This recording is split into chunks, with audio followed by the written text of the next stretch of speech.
When I only have a day or two off of work and not enough time to go on a long vacation, I like to enjoy my days off at the lake.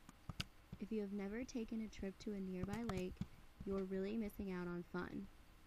I've decided to inform everyone on fun things and essential things to do when taking a trip to the lake. The first task would obviously be the drive. In some cases, it may take up to a couple of hours, depending on what lake you are going to. Be sure to be prepared for that long drive, and don't forget the camera so you don't miss the beautiful scenery. Once you arrive to the lake, it's time to go out on the water. First, don't forget the sunscreen. The SPF you need depends on how sensitive your skin is to sunlight. Make sure you put on plenty so you don't burn your sensitive skin. Another important item you will want to make sure is on the boat are life jackets.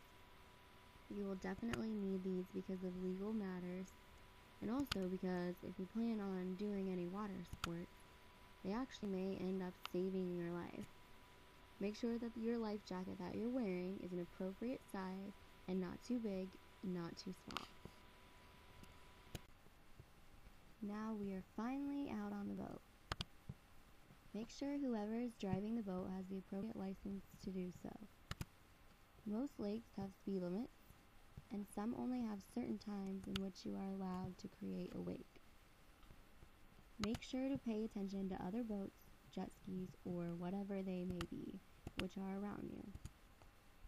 You may come up on a sandbar, which is basically a small island in the middle of the lake that is extremely shallow.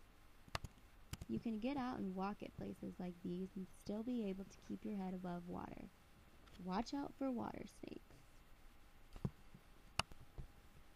You may not have a boat, and in this case, you may be able to afford a jet ski. Some lakes are large enough to where they allow you to rent jet skis from them. Depending on the size of the jet ski, you can have up to 3 people on it at a time. There is usually a weight limit.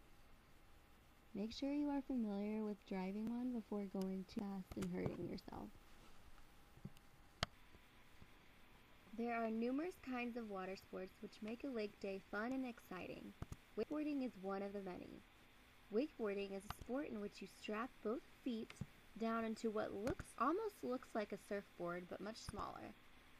You are pulled behind the boat as you go through the water and waves. If you are good enough, you can do tricks which are always exciting to watch as well.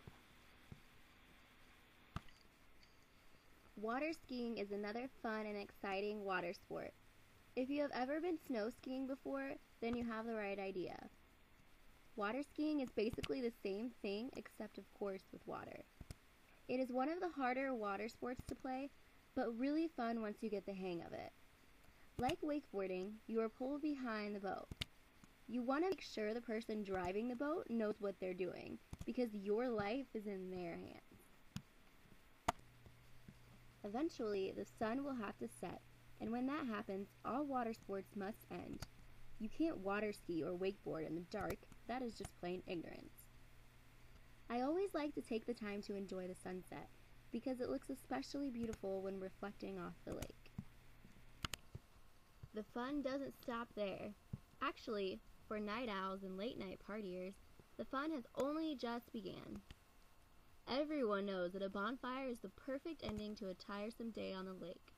Perfect for roasting hot dogs, marshmallows, and for those of age, drinking beer. After all, what kind of bonfire would it be without an ice-cold beer to go with it?